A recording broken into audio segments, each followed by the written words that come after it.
Quante volte vi siete trovati a girovagare su Steam chiedendovi: ne vale la pena comprarlo? E se poi non mi piace? E se perdo i soldi? Bene, questa serie risponderà alle vostre domande. Il gioco di oggi, per capire se ne vale la pena acquistarlo, è questo! Prima di iniziare, ricordati di iscriverti al canale, è un bellissimo modo di supportarci gratuitamente. Ora che sei iscritto, procediamo con il video.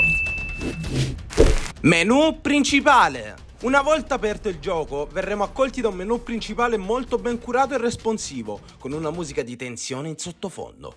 Avremo le classiche voci di ogni menu principale, nuovo gioco, carica partita, impostazioni ed una voce speciale segnata da tanti punti interrogativi. Ma ora avviamo la partita e di questa sezione censurata ne parleremo più avanti. Storia del gioco. Giocheremo nei panni di Gordon O'Brien, un uomo che lavora come tecnico e viene mandato a riparare l'antenna di uno studio abbandonato, che trasmetteva lo show The Friendly Neighborhood prima di finire in bancarotta, in quanto il programma è tornato in onda e si sovrappone alla normale programmazione. All'interno dello studio, Gordon scopre che i vecchi pupazzi sono vivi e andati fuori controllo.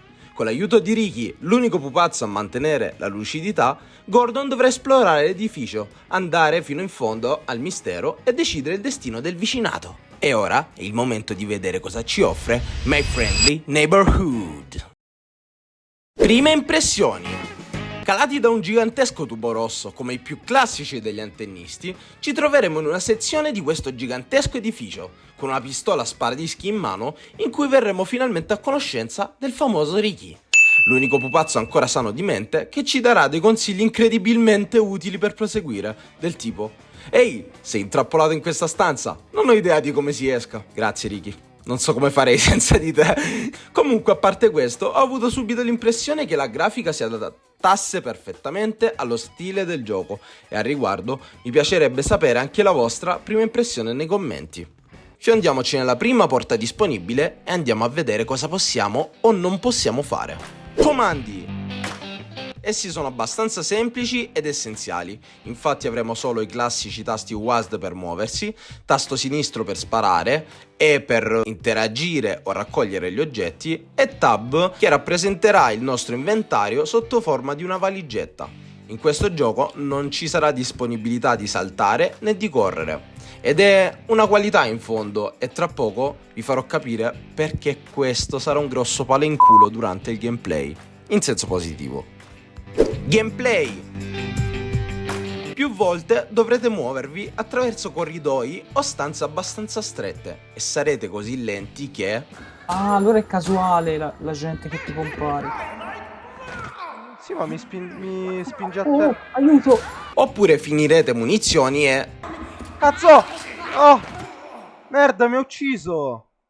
Per cui una volta che verrete presi 3 volte sarà game over ufficialmente. Ed ecco perché, per il motivo che vi ho elencato prima, non sarà possibile né correre né saltare, questa cosa sarà parecchio frustrante e complicata da affrontare sostanzialmente. E qui vi lascio una chicca molto bella dell'aspetto gameplay di questo gioco. Durante l'avventura infatti sarà possibile interagire con cassetti, armadietti e trafugare ogni cosa, avendo la possibilità di trovare nichelini da $5. Inizialmente non avremo idea di a cosa servono precisamente questi soldi, infatti sarà possibile utilizzarli e sfruttarli all'interno delle macchinette che serviranno per salvare il gioco oppure curarci. Questi saranno limitati, quindi andranno utilizzati con estrema cura, non vanno sprecati, altrimenti dovrete ricominciare tutto da capo. O comunque dall'ultimo punto in cui avrete utilizzato questa macchinetta. Ma la vera parte più complessa da affrontare in questo gioco la capirete nel prossimo punto che andremo ad affrontare. Vi ricordate la sezione del menu con i punti interrogativi del quale vi ho parlato all'inizio?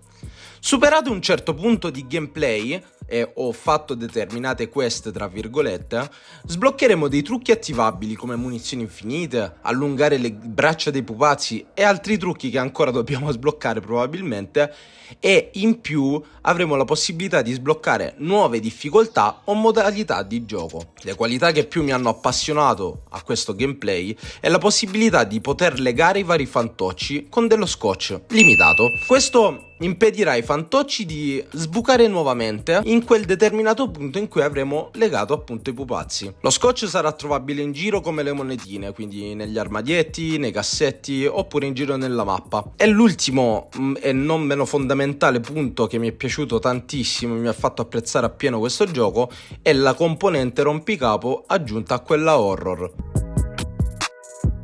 Quindi andiamo al dunque, il motivo per il quale avete seguito il video fino a qui. Acquistare My Friendly Neighborhood per 28,99€ su Steam ne vale la pena? Per scoprire se vale la pena acquistarlo, ci baseremo sui nostri 3 parametri: divertimento, rigiocabilità e voglia di continuarlo. Divertimento voto 7, rigiocabilità 8, voglia di continuarlo 10. Quindi acquistare My Friendly Neighborhood ne vale la pena? Secondo me sì, il suo prezzo vale la cura messa in questo gioco e l'ho trovato veramente ispirato nella sua semplicità.